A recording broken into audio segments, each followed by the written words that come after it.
हरेक दिन सकारात्मक अनि राम्रो सोच्नुहोस्।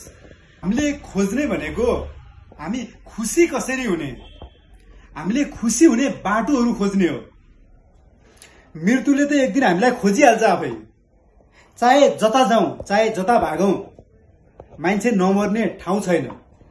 त्यही भएर हामी सोच्छौं हाम्रो घर छैन, एकदमै धेरै सम्पत्ति छैन, हामीले अनेक समस्याहरू हैन चाहिँदै नचाहिने आवश्यकै नभएका कुराहरू सोचेर हामी चाहिँ तनावमा छौं। हामी बसिरहेको जुन घर छ त्यो हाम्रो होइन, घरबेटीको हो, हाम्रो होइन भन्ने छ। आज भाडा बस्ने मान्छेहरू धेरै छन्, काठमाडौँ लगायत अन्य शहरहरूमा, विदेशमा पनि।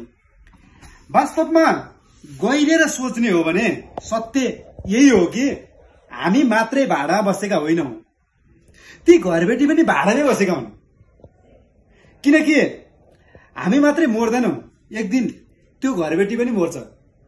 त्यही भएर हामीले धेरै सोचेर तनाव लिएर हैन डिप्रेसनमा जानुभन्दा हरेक दिन राम्रो सफा विचार होस्, सकारात्मक सोच होस्, आज खुसी हुनु पर्यो। यसको लागि हामीले संगत त्यही अनुसारको गर्नु पर्यो। अनावश्यक संगत गर्यो, हामीले जस्तो संगत गर्यो हामी त्यस्तै हुँदै जान्छौं। हामीले जे सोच्यो, जस्तो सोच्यो हामी त्यस्तै हुँदै जान्छौं।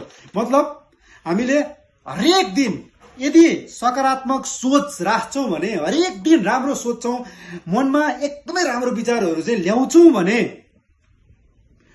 हामी अवश्य खुसी हुनेछौं। खुसी आफैमा खोज्ने एउटा कुरा हो, आफू भित्रै हुन्छ खुसी, आफूमा खोज्ने हो। बाहिर यो दुनियाँसँग हामीलाई कुनै लेनदेन छैन।